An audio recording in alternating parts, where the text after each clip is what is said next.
What I'm trying to establish is that the guy that has the Cheetos all over his shirt, etc., he can sit there and say, oh, I'm choosing not to have sex with girls, but the reality is the girls don't want him. Okay? The girls that he don't want him back. Okay, so when girls say, oh, I'm single by choice, that's not true. You're single because the man that you want doesn't necessarily want you back. And a lot of the times it's because of your choices that women make, because women don't understand that you make certain choices and you automatically alienate yourself from a portion of men that would have potentially taken you seriously had you not done that. But girls like to cope and say, oh, I have a bunch of choices, I have a bunch of options. All those guys on your Instagram, all those guys that come to your job, all those guys that talk to you, they just want to smash. They're not real candidates. Okay. So I think it's cope when girls say that. That's your opinion. You're not long term. Okay. Look, just like a guy could be an incel, women are basically in relationship cells. It's the same thing. It's like the guy can't get laid, and it's very difficult for certain women to get relationships from men that they want. Okay, that's fine. Which is not the case, but like I said, it's your opinion. As I've said before, sexual failure looks different for men than it does for women, and modern women can't get this through their heads. Men who adopt the blue pill mindset are men who are, for one reason or another, unable to see through women's cope. On the one hand, it's understandable because this cope is institutionalized through feminism, media, it's socially advantageous for men to repeat it. On the other, they're also just emotionally and psychologically broken. They have no backbone and they aren't willing to call things as they are, and that's why they repeat these lies. That is why they believe the blue pill and repeat blue pill talking points, because they are emotionally broken. I've started having loads more conversations with men that I know, with men that I've kind of like connected with over social media. I'm really shocked at how many of them have like underlying like misogynistic belief systems, and that they're not even aware of how damaging those belief systems are. We're in a really weird period right now, which is like, somebody described it to me the other day as like a crossover period, and that's how it feels. It feels like in so many ways it's getting like much easier for like women to like function in like higher positions of power and like do all these things and not sort of be like instantly a threat to men. But then at the same time, a lot of those men are still threatened by women in these positions but aren't allowed to like say it or manifest on it anymore. So then they sort of try and stop you or try and minimize you in like much smaller like micro ways. So it's a really weird period, and I'm seeing that so much actually, like more in my personal life than in my work life, because I pretty much only work with women, so I don't really see that in my work life. The more successful I get, it's really interesting like seeing the way that men treat me is like completely changed. It's changed so much in the last like 3-4 years. Do you think that kind of transition that you're talking about is why we've seen the rise of people like Andrew Tate and like 100%. That kind of popular culture? Because it's like this idea, I guess, like, and the way that I see it is that men kind of sometimes or think that they're guaranteed a woman, right? And that's how it used to be. Just by being a man, by default, you would get a woman because that women needed you to function in society, right? So, but it doesn't exist like that anymore. So I feel like there's a lot of people that are kind of angry. I think so. And also I can completely rationalise why so many people have been listening to Andrew Tate at such a fast rate as well. It makes complete sense, and actually like I'm really trying to listen to those people as well and understand like why that is, because again, like none of this is going to get any better. I think what you said there, which is like so true, men are seeing that women don't necessarily need them in the same way, but also women have developed like higher standards for the kinds of behaviour. We're better at being like, no, do you know what, this isn't serving me anymore, and actually like it's not that I'll go and meet someone else, it's that I'd rather be alone than be with someone like you, and that is making a lot of people spiral, I think. Single power, which is why whenever I post videos about being 39 and single, I get abused. I'm a leftover because woman. People can't handle it. Or only by men. Like, because they can't handle that you don't give a and that makes them, again, they're like, what is my purpose then to women like you? They can't handle it. The male ego is so sensitive. It's so sensitive beyond belief. This is the consequence of letting women into the workforce and allowing them to be quote-unquote equals of men. Also, she's acting like, oh man, there are all these men who suddenly hold these misogynistic beliefs. These opinions were default like 40 years ago, not even 40 years ago, 20 years ago, or even perhaps 10 years ago. These opinions that men hold today that this woman thinks are misogynist were actually normative. were actually commonplace, were actually totally acceptable. This woman's memory extends only back to like 2015 or so. And the change that caused the social landscape we see today isn't just like some laws, like removing some laws, like, oh man, now women are able to do this, that, and the other job. No, there are tons of initiatives, political campaigns, and social re-engineering, which caused the landscape we see today. It wasn't like, man, one law was removed and now women can do everything that men can do. No, there was an entire reworking of the dynamic between men and women to make this current situation possible. Someone's thumb is on the scale to make this current situation possible. This is not natural.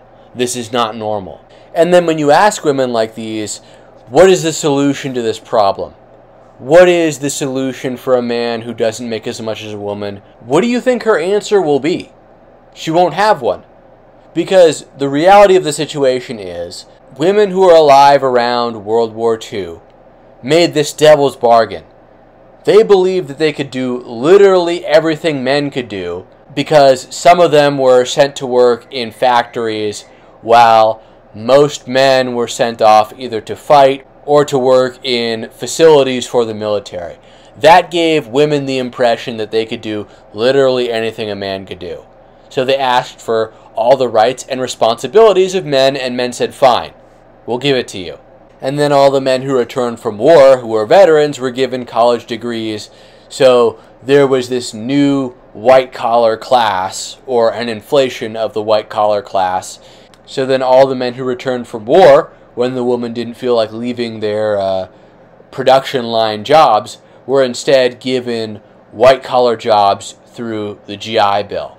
So all these men who were veterans then became white-collar workers. But because women were under this delusion that they could run society as well as men, they began to want access to these white-collar jobs, and that's when we see third-wave feminism come into play. And the only way that this would actually work out is if women who took this opportunity would behave like men. So for every new working girl boss, there would be a house husband. But to everyone's dismay, it didn't work out that way because women inherently don't want to live that lifestyle. Alright, what's the youngest guy you would ever date? 27, and I'm 29. Why 27? Because I feel like I normally only date older guys, so I'm only going to go down 2 years. Why do you usually only date older guys? Because older guys are more mature. I feel like younger guys are immature from my experience. So that's why. Alright, so you think men take longer to mature than women do? Most definitely, 100%. What if he's like 23, he's like a millionaire, he's killing it? Would you give him a chance? That's like, I'm 29, he's 23. I just personally feel like, even though he has a lot of money, I don't know if that's something that I would do. So probably not. Because he's too young? Yeah. This just goes to show you how heavily age and being established, having your ducks in a row, having a career going, are associated in a woman's mind. The hypothetical 23-year-old millionaire is still unattractive because you don't expect a 23-year-old to know what they're doing, to have that much money. It's like a unicorn. Why is it that the more successful I've become, the less that men seem to want to date me? Because you are too expensive. For those of you who are further along in your careers, these are, of course, just euphemisms. Success and career means income and status. I always get told that I am too intimidating. There's another one, intimidating. I don't think I've ever looked at a woman and said, I am afraid because you are good at things. What I am afraid of is that you are going to want to do something that costs $3,000, and I don't have $3,000. Just because I am a strong, independent woman doesn't mean that I want to be that in every single category of my life. Are women still calling themselves that? I thought strong, independent woman had become a meme. I guess the girl who's happy with a coffee date is weak and dependent. Because I'll tell you, I'm exhausted. Oh my god, me too. And what I'm exhausted from is these word games. Women don't always say what they mean. They say I'm strong and independent. They say I want a man who is ambitious and has a successful career. They'll even say, I don't care if you have money, but then they want to do things that cost money. I once dated an older woman, and right away I told her I don't have any money, and she said that was not a problem. About 3 weeks later, it had become a problem. She said some unkind things about me not having my life together. She just kept ordering food. I was like, I don't have $50. This happened with another girl when I couldn't pay a parking meter. I'm not kidding when I say I've been broke. I actually had another girl ask me out, and when I said yes, she just started listing off her demands. Dinner, drinks, movie, it was like $400. Men know that most women have requirements for money. And the more success you have, the more money you require from us. It's just simple math. The farther you go in this direction, the fewer men there are that can make you happy. And some women don't care about money, that's true. But some of them say they don't, and then they do. And I'm pretty tired of that. When I go on first dates, I try really hard to not talk too much about my job. Talk about it more. I once went out with a girl who said on the first date that she made $90,000 a year and needed a man who made twice that. And I said, well, why did you go out with me? And she said, I wanted to see what you had going on. And I said, do you like it? And she said, I don't see a future. That hurt way less than this. She said it was okay. Instead of using these buzzwords, just tell men what you're looking for. And if you can't find it, maybe it's 'cause you priced yourself out. Women very easily and very naturally lie to themselves about these things. Lie to themselves about the reality of the world. Because they don't want to face up to the fact that there is a price tag on everyone's lives. And the fact that women don't want to face up to this, men still shoulder the brunt of this reality. Men are forced to acknowledge that there is a price tag on your life as a man. Society is more willing to give women a pass to that reality, even though ultimately it will come back to bite everyone in the butt. Because this idea of romantic love is fundamentally a feminine idea. You know, a love for a person abstracted from their social standing, abstracted from their job, abstracted from their social network. That is a woman's idea. When you ask these women, would you love a broke man just for who he is as a person, even though you have to support him?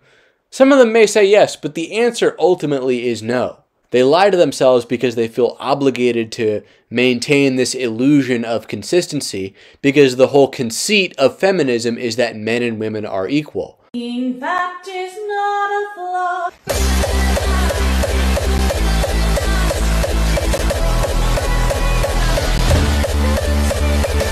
One of the prime examples of this is you see all these affirmations for women who are overweight, even morbidly overweight, and you just don't see the same excuses being made for men. That guy in the second half of this clip could be called a fat slob and no one would bat an eye. If you called a woman a fat slob, the woman at the beginning of that clip a fat slob, people would lose their minds. Women want equality, then why aren't men and women judged equally? Why aren't women compelled to be more lenient on men? So why is it that men have become more feminized? Let's dig into this. So we were in my social psychology class and we were talking about experiences that we're facing in this generation that other generations really haven't. And I was kind of talking about, well, you know, we were starting to dabble a little bit into gender roles and whatnot. But then we also started dabbling in masculinity. And I had a question and I was like, why is it that feminized men are becoming more prominent? And when asked to explain that, I said, you know, men that don't want to work, men that don't want to provide, men that want women to, you know, basically be their mothers. Another girl came up with a term that was sassy men. I haven't heard of this tag on TikTok or anything yet, but I looked it up and it's also the same thing. Also continue again to look up guy with mommy issues and, you know, men child. All of them, you know, kind of leading to the same conclusion about men that do not want to work, men that like to have women pursue them, men that can't make decisions, and all this other stuff, etc., etc. Men that want to take women out on dates, men that don't want to commit, men that cheat. All these things line up. So, like, anyways, like, I have this experience myself. Like, I dated a guy who lived with me. He did not work, and I bought him a car, and he still did not get his driver's license. And this man had the audacity to, on a vacation that I paid for him to go on, and after my dad gave him some money to spend at the casino, he took out like $200 of his own money, had like $5 left, and I said, oh, let's put it in a slot machine. And he said, okay. And then after he didn't get anything, that man had the audacity to yell at me and said, oh, you're wasting money. You're not financially, making good decisions. Like, excuse me, what the fuck do you mean?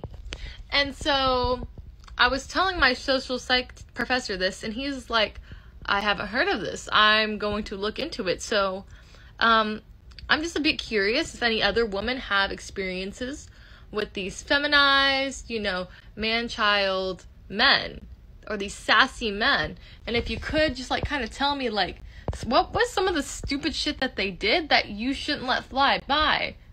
Like, come on, just tell me. Because I know it is not just me. Because there were other women in that, that lecture hall that heard that.